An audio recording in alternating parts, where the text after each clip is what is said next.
When you sell your home, you're likely to get an earful of advice about finding the right agent, but you're less likely to hear what you should do before you meet that agent for the first time. Today I want to tell you what you should do before even setting an appointment with an agent.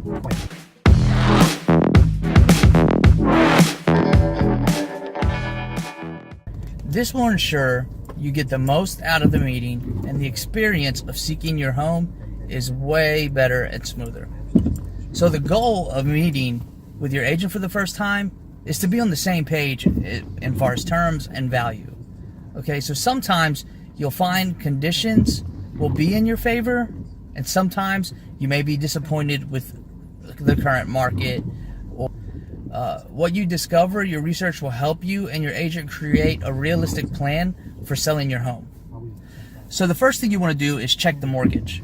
Knowing your loan amount up front will help a realtor know what strategy to take with your home. If the amount you owe is more than the market value, then you're underwater. Selling a short sale is totally different than an equity sale.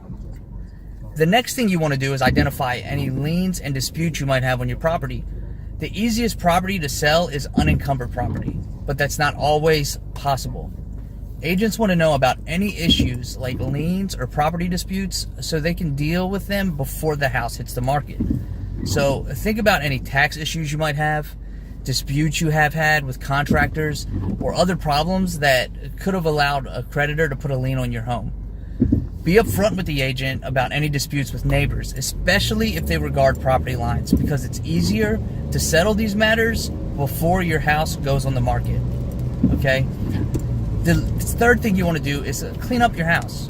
It should go without saying that you want an agent to walk into a clean home. Believe it or not, some sellers have missed this message completely. The fact that it has to make a great first impression. And if the realtor believes your home is fantastic, they'll be persuaded to market it at a higher value.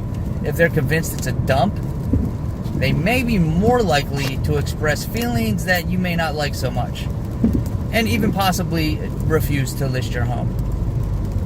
Some agents may take the listing if it's a clutter and if it's a mess, but you probably don't want to work with those kind of agents.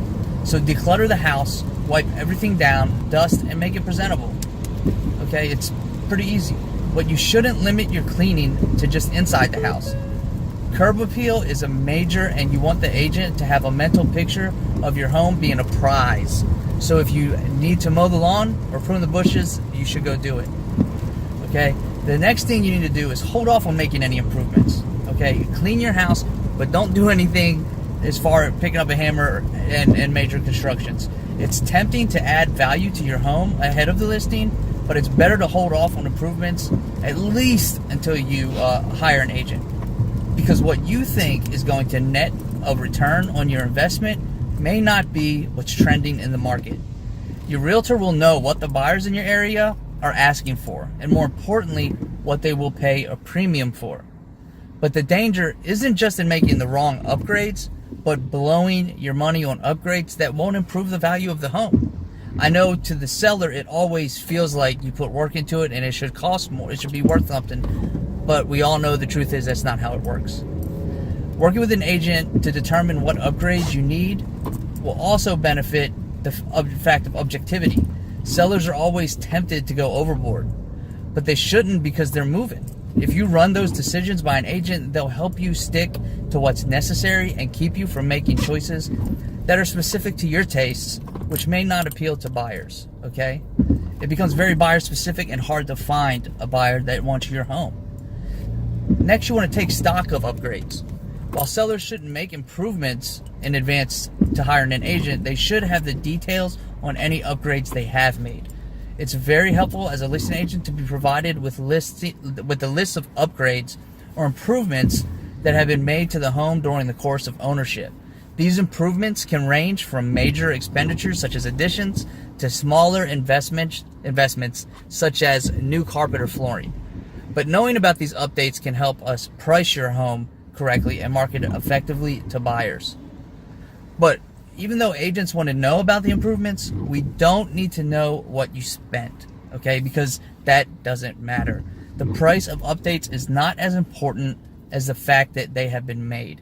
Okay, so a real estate professional will know what the value is added to the home with the upgrades, and in most instances, it's more than the initial investment.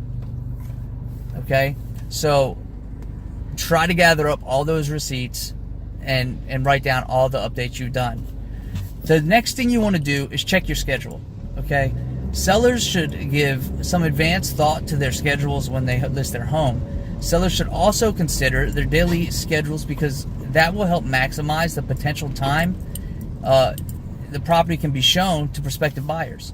Your agent should make recommendations for ideal showing times given market conditions, but the key is to be ready for the potential change in your routine if needed.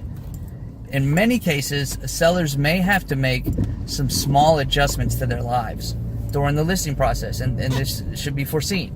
Work schedules may need to be changed slightly to accommodate showings, and if a pet lives in the house, the seller should be prepared to put up the animals with a friend or a neighbor for the day, especially for open houses.